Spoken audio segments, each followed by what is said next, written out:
Assalamualaikum, halo Tribuners, apa kabar semuanya? Balik lagi di Lipstick, ulas tips cantik.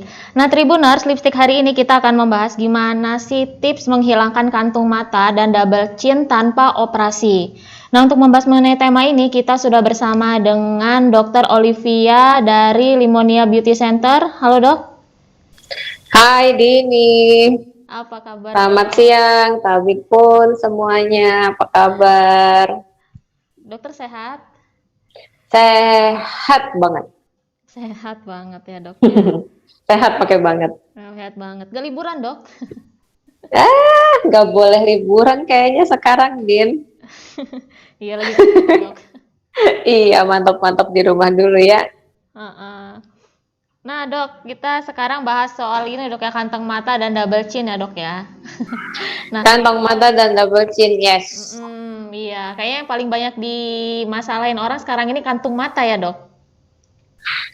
Permasalahan kantung mata sebenarnya sudah dari zaman dulu, nggak cuma zaman sekarang. Hanya saja dari dulu itu kesulitan sekali, Din, orang mencari treatment pengobatan untuk mengobati kantung mata. Nah, dulu itu kantong mata jawabannya cuma satu, ya udah blefaroplasti. Artinya harus melakukan operasi pembuangan kulit dan si kantung matanya itu sendiri itu dulu. Nah sekarang udah enggak lagi gitu. Sekarang udah banyak treatment canggih ya dok ya, yang harus tanpa operasi ya dok.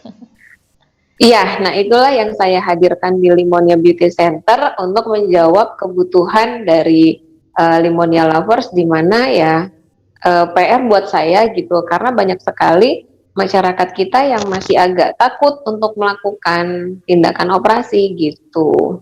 Nah apa nih dok yang dihadirkan Limonia nih dok? Nah, untuk menjawab tantangan itu, maka kami menghadirkan satu mesin, itu namanya Agnes Machine. Jadi mesin ini sebetulnya udah lama banget, Din.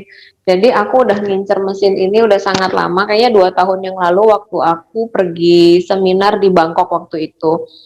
Cumanya dikarenakan satu dan lain hal, baru kepikiran lagi dan oh kayaknya emang harus banget deh nih gitu. Nah, jadi akhirnya per bulan 10 Oktober itu akhirnya hadir di Limonia Beauty Center, sehingga mulai dari Oktober itu kami melakukan tindakan treatment dan thanks God-nya hasilnya bagus-bagus banget gitu. Jadi memang sekarang ada solusi untuk orang-orang yang memiliki kantong mata, terutama kantong mata yang cukup parah.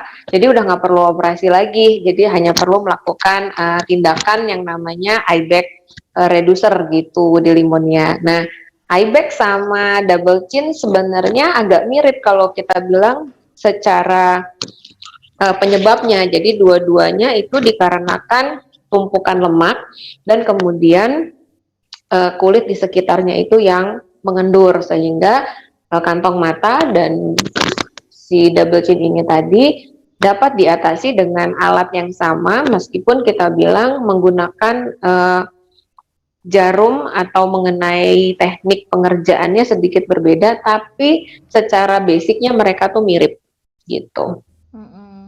Ya, sorry dok, tadi nama mesinnya apa dok?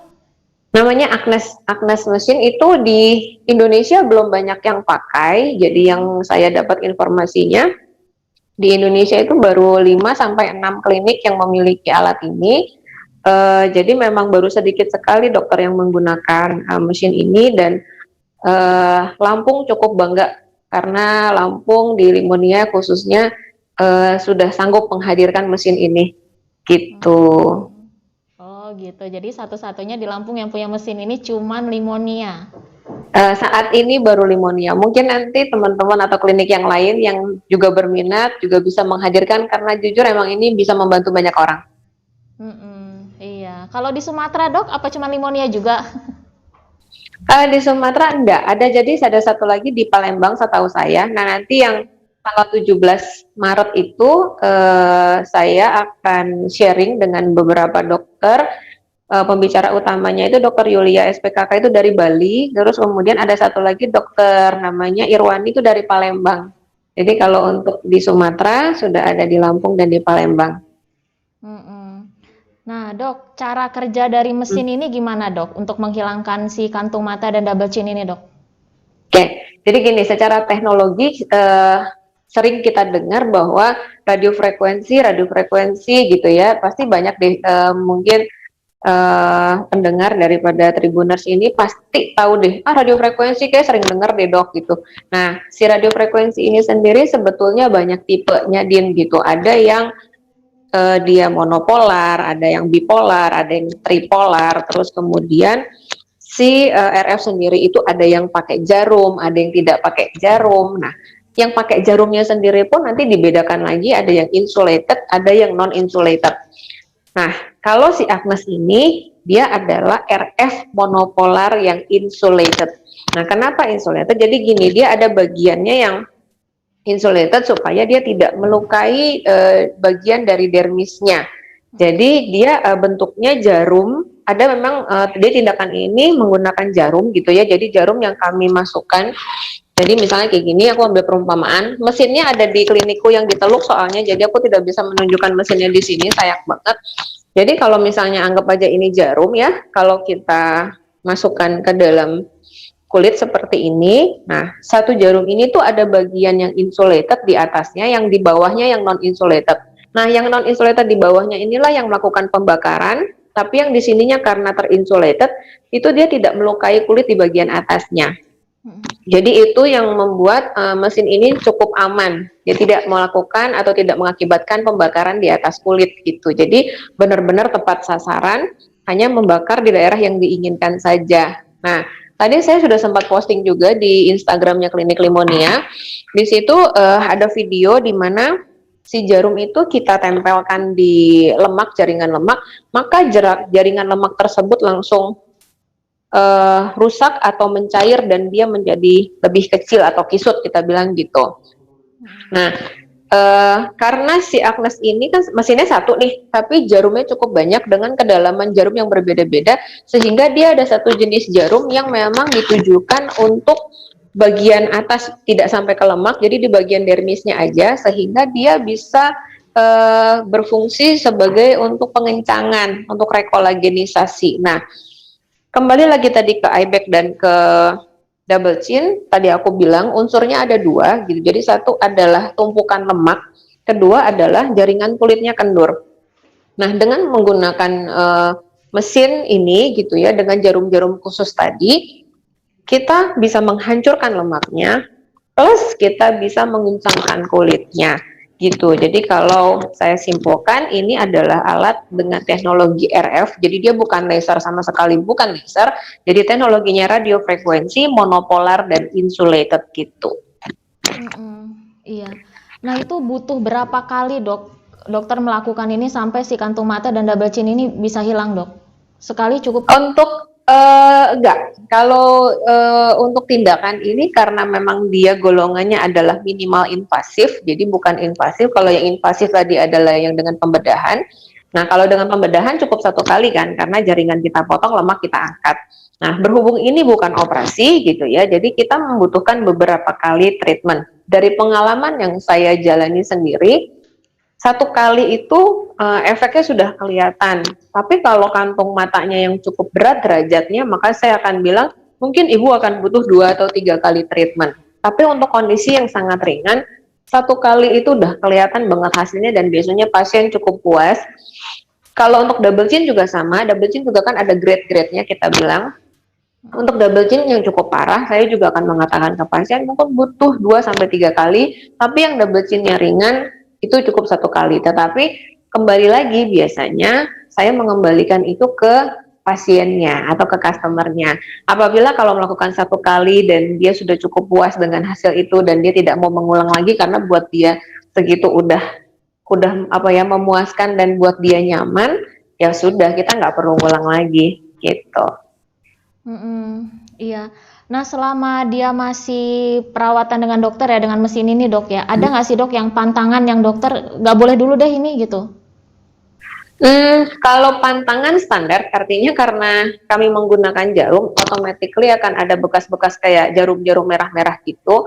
Yang kami sarankan biasanya 1 kali 24 jam untuk tidak kena kotor, tidak berenang, tidak menggunakan bedak dan segala macamnya. Terus kalau pantangan yang sampai susah-susah banget, rata-rata tidak ya Din gitu, karena pasien bisa melakukan aktivitas seperti biasa dan kemudian ada memang biasanya kalau setelah tindakan itu ada yang namanya downtime. Nah, masa downtime-nya itu biasanya memang dia berupa agak sedikit merah dan agak sedikit bengkak karena akibat pemanasan yang di dalam itu tadi. Mungkin pasien akan tidak nyaman kali ya, bahasa saya tidak nyaman gitu untuk beberapa saat pada saat dia menyentuh di daerah yang di treatment itu tadi, tetapi tidak sampai mengganggu aktivitas sama sekali gitu. Jadi paling kita bilang, Bu, jangan dipijet, jangan ditekan-tekan, dan supaya tidak terjadi infeksi, kurang lebih kayak gitu. Itu aja sih, tapi nggak sampai tindakan atau apa ya, pantangan yang terlalu berat nggak juga. Selama ini pasien cukup nyaman melakukan itu. Iya. Nah, ada perawatan pendukung nggak yang dokter berikan ke pasien itu selain pakai mesin ini, Dok? Mungkin skincare? Kalau untuk enggak ya, kalau misalnya untuk double chin sama untuk IB, kalau kita fokus untuk membahas 2 kasus tadi ya, karena sebenarnya kan kalau mesin ini sendiri sebenarnya fungsinya banyak banget, bisa sampai 8 fungsi sebetulnya. Dengan mesin ini saya bisa mengerjakan 8 menu untuk di klinik Limonia karena fungsinya sangat banyak. Tapi hari ini kita bahasnya khusus untuk double chin dan untuk IB aja. Tidak ada treatment atau skincare khusus yang saya berikan, tapi biasanya setelah tindakan tersebut saya akan memberikan krim iritasi ya. Paling dipakai cuma 7 hari lah after treatment, habis itu selesai. Kalau skincare yang lain enggak, karena basically karena ini secara penyebabnya adalah lemak di bagian dalam, jadi saya nggak perlu memberikan skincare apapun. Nah, beda nanti kalau kita ngebahas mesin ini lagi, tapi khusus untuk yang jerawat, untuk yang menghentikan komedo, nanti ada lagi kita bilang untuk sirengoma dan segala macamnya. Itu akan beda-beda sih, Din. Iya. Oh ya, Dok, itu kan di kantung mata itu kan ada mata pandanya juga, Dok, biasanya. Itu kan beda ya, Dok ya? Kantung mata sama mata panda beda. Nah, itu bisa menghilangkan mata pandanya sekalian nggak, Dok ya? Gini, kalau mata panda atau dark circle kan secara fisiologisnya kita bilang ada beberapa etiologi. Satu, karena kerutan di sekitar kulit area mata, kita bilang mungkin karena kebiasaan ngucek gitu ya, atau memang kita bilang pembuluh darahnya yang di sekitar mata yang terganggu gitu. Nah, biasanya sih dark circle itu lebih terlihat pada saat kita bilang kalau si kulitnya yang di bawah mata ini, under eye skin-nya tuh dia terlalu tipis sehingga terlalu transparan, dark circle-nya kelihatan banget. Nah, kembali ke etiologinya lagi, kalau memang si dark circle ini disertai dengan mata cekung, artinya memang kulit di area matanya ini sangat jelek sekali elastisitasnya, maka kami tidak akan menyarankan treatment dengan hardness, tapi kami akan menyarankannya dengan filler gitu, karena dia posisinya adalah dia cekung, lemaknya justru malah kebalik, Din, pada saat mata cekung dan dia mata hitam, artinya lemak di bawah matanya itu malah sedikit sekali, malah dia jadinya celong, sehingga kami akan menyarankannya lebih ke arah filler. Tapi kalau dia eye bag, kantong mata, atau kantong mata nggak ada deh, tapi dia kerutan di bawah matanya sangat dominan, sehingga kayak kita bilang dia ada sampai apa ya, kayak mengendur bahasanya gitu. Jadi kayak orang bisa ngelihat bahwa, aduh kok Dek, ini kok garis-garisku di bawah mata kok banyak banget ya, tapi tidak ada tonjolan lemaknya, jadi aku sebutnya itu static wrinkle. Nah, kalau untuk static wrinkle itu bisa dibantu dengan alat ini juga. Iya. Nah, dalam kondisi apa yang dokter nggak bolehin dulu lah pasien pakai alat ini, Dok? Ada nggak, Dok? Kondisi kulit gimana gitu? Ada, karena ini RF monopolar ya, gitu ya, jadi menggunakan energi radiofrekuensi. Jadi kami dikontraindikasikan untuk melakukan ini satu pada ibu hamil, sudah jelas. Jadi kalau namanya kondisi hamil, kami akan menghentikan segala satu bentuk treatment. Terus kedua, kita bilang yang menggunakan pacu jantung, Yang kemudian yang ketiga, memang di area tersebut lagi ada iritasi, contohnya gitu. Misalnya si pasien A ini misalnya ya habis menggunakan krim mata tertentu dan kemudian dia lagi alergi di sekitar situ, maka kami akan menunda. Kami akan sembuhkan dulu iritasinya baru kita melakukan tindakan tersebut. Atau misalnya double chin yang kebetulan di daerah double chinnya itu lagi banyak banget jerawat. Ya, kami juga tidak akan melakukan itu. Gitu. Jadi pantangannya sebenarnya tidak terlalu banyak. Yang pasti dia tidak hamil, tidak menggunakan pacemaker pemacu jantung, terus kemudian kondisi kulitnya itu aman. Itu aja sih. Biasanya yang lain sih nggak masalah. Iya, kalau kebanyakan treatment berarti sama aja dok ya, kalau lagi iritasi ya tetap nggak boleh ya? Pasti, apapun itu termasuk facial juga nggak boleh. Ya, nah setelah kita pakai Agnes itu mungkin nggak sih dok itu balik lagi kantung matanya, double chinnya?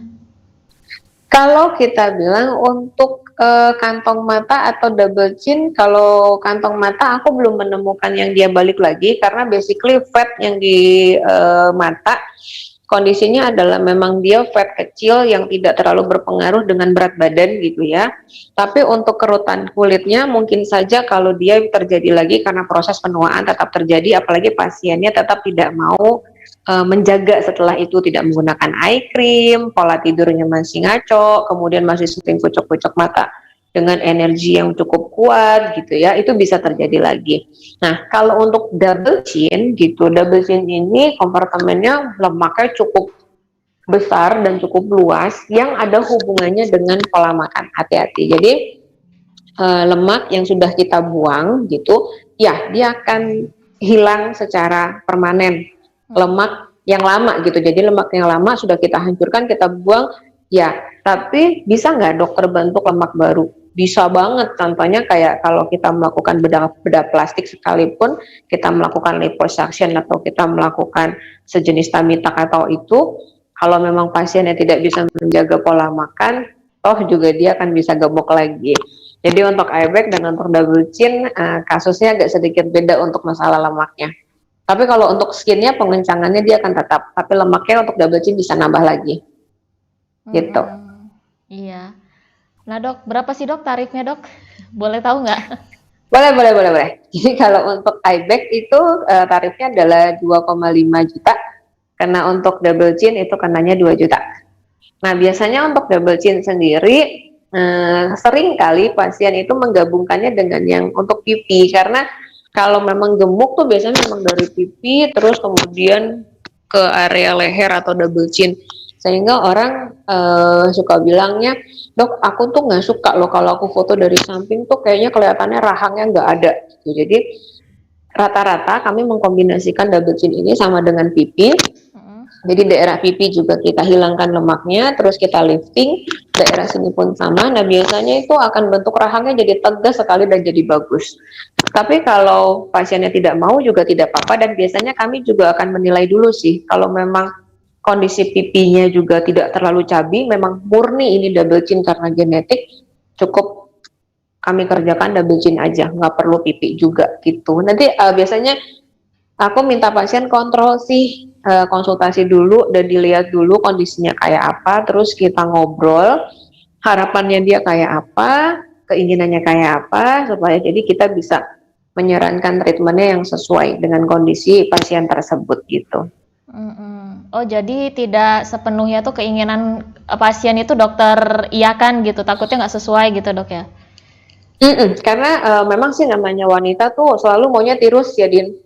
Tirus dan kadang-kadang kita bilang padahal memang di pipinya memang udah nggak ada lemak sama sekali gitu, yang ada kalau kita melakukannya lagi malah jadi apa ya, cukup aneh dan jadi peot gitu. Kalau aku biasanya akan ngobrol dulu nih sama pasien, kayak gini kira-kira akan seperti ini, kira-kira nyaman nggak gitu, karena bagaimanapun kita tetap harus mengakomodir kan keinginan pasiennya kita atau customernya kita, tetapi bukan berarti kita harus mengiyakan saja. Kalau memang kalau kita lihat bahwa kok ini nanti hasilnya nggak akan bagus loh sekiranya, ya saya pasti akan ngomong, biasanya kita bertukar pikiran. Kalau pasiennya bilang nggak apa-apa deh dok, aku tetap mau coba kok gitu, oh ya udah biasanya aku kerjain tapi tetap menyesuaikan dengan kondisinya. Jadi contoh gini misalnya, kebanyakan kondisi usia di atas 40-an kan udah kendur, biasanya lemaknya tuh udah nggak tebal, jadi kondisinya dia bukan chubby tapi sagging skin, atau kita bilang kulitnya tuh drop, lemaknya tuh udah nggak ada tapi ini kondisinya drop. Nah biasanya ya saya juga nggak bisa langsung menawarkan treatment ini saja. Kalau memang secara indikasi memang bukan sesuai dengan Agnes Machine ini, ya maka saya akan menganjurkan treatment yang sesuai. Tapi kalau memang sesuai dengan indikasinya, maka saya akan lakukan gitu kan, karena di klinik kita punya modality cukup banyak. Jadi makanya kenapa saya lengkapi, artinya supaya kita bisa memberikan solusi apapun itu kondisi pasien yang datang. Saya berusaha menyiapkan semua senjata supaya dapat memenuhi semua kebutuhan Limonia lovers gitu. Oh gitu. Jadi pasien butuh apa udah ada gitu di Limonia ya. Diusahakan, saya maunya begitu. Iya. Nah dok, mau ngobrol dikit soal double chin dok. Double chin itu bisa muncul itu karena apa sih dok? Apa karena kegemukan, usia, atau apa dok? Kalau double chin nomor satu rata-rata genetik dulu sih Din. Nomor satu genetik. Jadi beberapa pasien saya temui dia kondisinya nggak gemuk, tapi tetap aja punya double chin, atau memang kita bilang karena kegemukan, itu juga bisa. Itu kan otomatis ya. Kalau misalnya biasanya aku cuma ngeliatnya gini, kalau pasien datang memang dia ukurannya big size, gemuk gitu maksudnya, dan pipinya chubby, terus dia punya double chin, ya artinya memang karena kegemukan. Tapi ada pasienku yang datang, dia nggak gemuk kok gitu, berat badannya proporsional, tapi dia punya double chin. Kemungkinan besar itu karena genetik. Jadi penyebabnya ada banyak. Atau kita bisa lihat juga pada orang-orang tua, kemungkinan bisa jadi karena dia dulunya gemuk gitu ya, terus mengurus, kemudian itu juga bisa terjadi double chin karena lemaknya berkurang, tapi si elastisitas kulitnya tidak bisa kembali ke semula, sehingga dia merasa, dok kok ini aku kayak apa ya, ini kayak double chin, tapi pas dipegang, oh ini udah nggak ada lemaknya, tapi benar-benar murni kulit yang mengendur. Nah itu juga bisa diatasi dengan Agnes Machine gitu.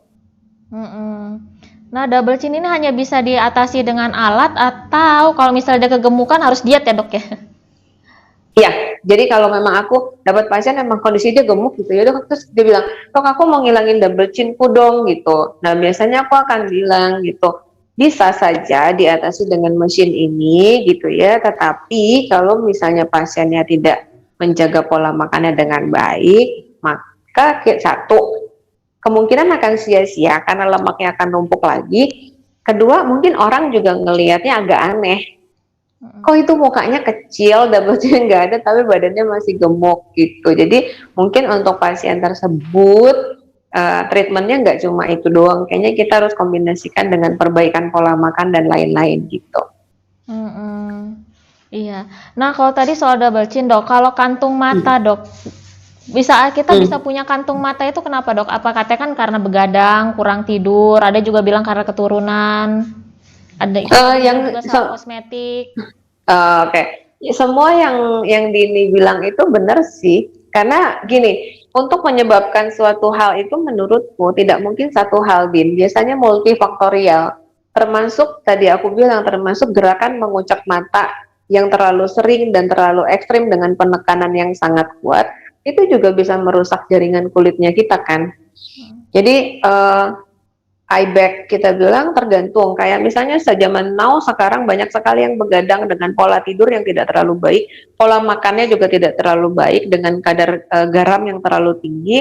Terus kemudian kalau di usia tua rata-rata pasti karena sebenarnya jaringan otot di bawah matanya juga sudah tidak terlalu baik, makanya dia lemak yang ada di dalam tadinya yang ditahan kuat oleh ototnya dan diperkuat lagi oleh kulitnya yang masih bagus. Karena proses penuaan, kulitnya mulai mengendur, ototnya juga sudah mulai lunglai, mau tidak mau si kantong lemak itu kayak nongol keluar, sehingga terjadilah kantong mata.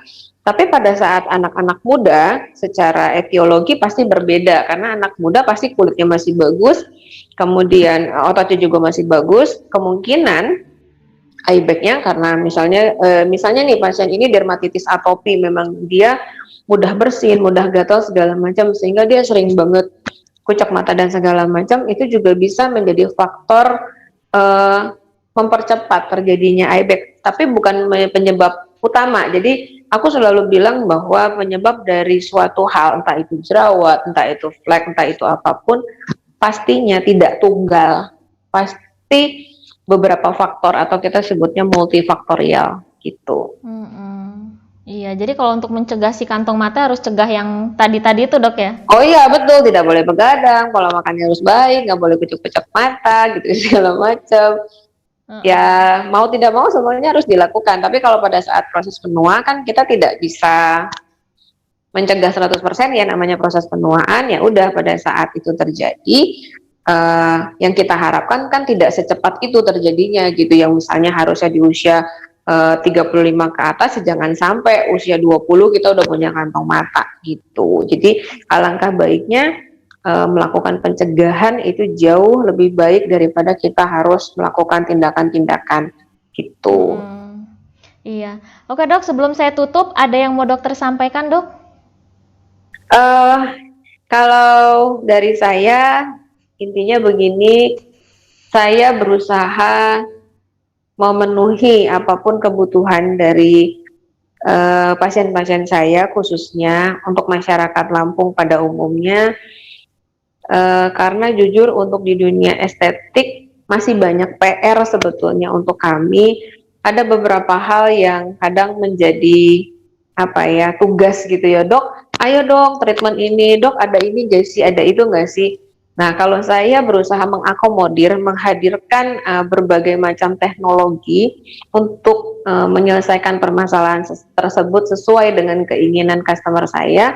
Tapi yang pasti saya akan menyediakan tindakan-tindakan yang aman sifatnya, walaupun saya juga harus tahu diri dan tahu batasan saya, di mana ada beberapa hal yang memang tidak bisa dikerjakan di klinik estetik atau klinik kecantikan. Maka apabila itu memang harus dirujuk, maka saya akan tetap merujuk ke dokter yang lebih berkompeten, contohnya dokter spesialis kulit, dokter bedah plastik, ataupun dokter bedah umum gitu. Jadi tentu saja saya tetap harus objektif untuk menilai gitu ya, dimana pada saat kondisinya sudah sangat-sangat berat, maka saya tidak akan memaksakan untuk melakukan tindakan. Kalau memang dirujuk, saya pasti akan merujuk gitu. Iya dok, ada lagi dok? Itu aja. Semoga Dini dan teman-teman yang lain, semua masyarakat Lampung, pada khususnya masyarakat Indonesia, kita semua sehat selalu. Oke Dokter Olivia, terima kasih banyak ya dok ya atas waktunya. Terima kasih. Iya, sama-sama. sampai ketemu lagi ya dok ya. Sampai jumpa. Selamat siang. Selamat siang dokter. Oke Tribuners, tadi obrolan kita bareng dengan Dokter Olivia. Sampai jumpa di lipstick berikutnya. Assalamualaikum.